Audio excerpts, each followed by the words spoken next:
Generation Jones TV shows, part 3. If you were born between 1954 and 1965, TV was a huge part of growing up.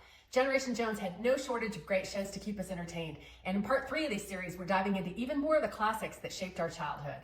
I'm Jill, your Generation Jones BFF. I have a ton of Generation Jones content, so make sure you follow for more. The Addams Family. They were creepy, kooky, mysterious, and spooky, and we loved every minute of it. Watching the eccentric Addams family navigate their strange but loving lives was the perfect blend of comedy and the macabre.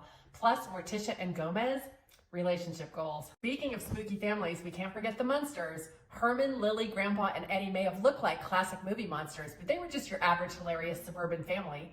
They gave us a spooky twist on the typical sitcom, and we loved them for it. Carol Burnett and her cast of comedians had us in stitches every week with their outrageous sketches and unforgettable characters.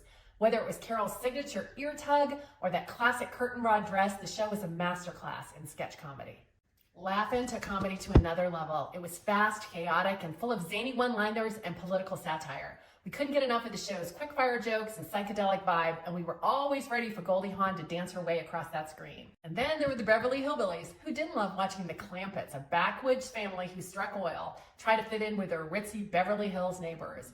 The fish-out-of-water humor was pure gold, and it was impossible not to laugh as they tried to navigate their new glamorous lifestyle. For a taste of outer space, we had Lost in Space. The Robinson family's adventures were thrilling, and the robot's iconic "Danger, danger, Will Robinson" became one of the most famous lines of the era. Whether they were battling aliens or escaping peril, the family kept us on the edge of our seats. You loved watching opposites clash. The Odd Couple was your go-to.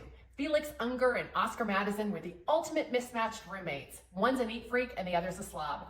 Their bickering and unlikely friendship gave us comedy gold week after week. And for something a little more heartwarming, the Waltons gave us a wholesome look at family life during the Great Depression. It was full of love, life lessons, and that famous goodnight sequence at the end of each episode. We all felt like part of the Walton family. Night, night, John Boy. Whether we were laughing with Herman Munster, quoting Laugh-In, or watching the Waltons say goodnight, these shows became part of who we are. Generation Jones grew up in front of the TV, and we wouldn't have had it any other way. Think I should make another part? Tell me what I forgot.